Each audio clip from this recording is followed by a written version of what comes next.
Sveiki. Kaip vienas žemaitis sakė, nuo ko jūs nušalę vynuogės. Tai vat žiūrim ataskaitą. Po 2 savaičių, ką turim. Kadangi šitą vynuogę nakvodavo po 8 kibirų, tai panašu, kad pakasta yra trupučiuką tik tai viršūnė.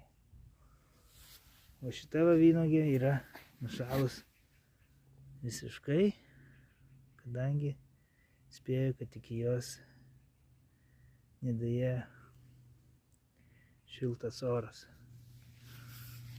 Arba gal dėl to, kad čia kažkaip jautresnė buvo. Čia yra Monika.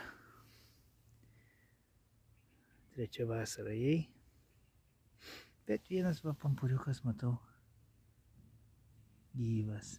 Nu, tikėkimės, kad bus kažkas dar iš apačios.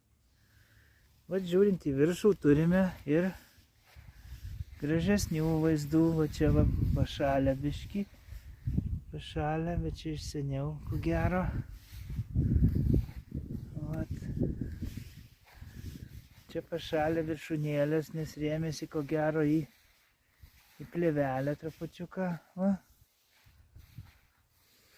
Čia vat gražu. Čia yra soliaris. Čia irgi vat yra viršūnės, kurios rėmėsi į viršūnę, į dangos viršų.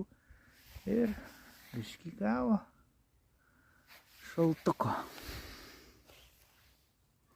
Turim čia tų ūgliukų. Turėsim ir liausvo šiek tiek. Va, tai tokia situacija yra vynuogių, kurios tūnojo tuneliukį. Bet ten buvo vienas pečiukas, matosi juodas, pūtė šiltą orą į visą tuneliuką per 14 metrų. Tai tikėtina, kad trupučiuką mažai vieno, reiktų 2 ko gero. Čia yra, aišku, 4-metis, rėdas. O, labas. Tai šitą dar nedengsiu, dar šią naktį prognozuoja -1. Tai šitą atidengsiu, nes šis sudėtingiau biškį padaryta su agro.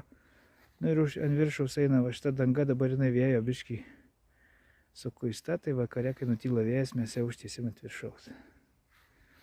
Tai čia šitam tunelį didžiajam yra 2 ventiliatoriai. Vienas pradžioje, kitas kažkur per vidurį. Žiūrėsim ryt po ryt, kas čia bus.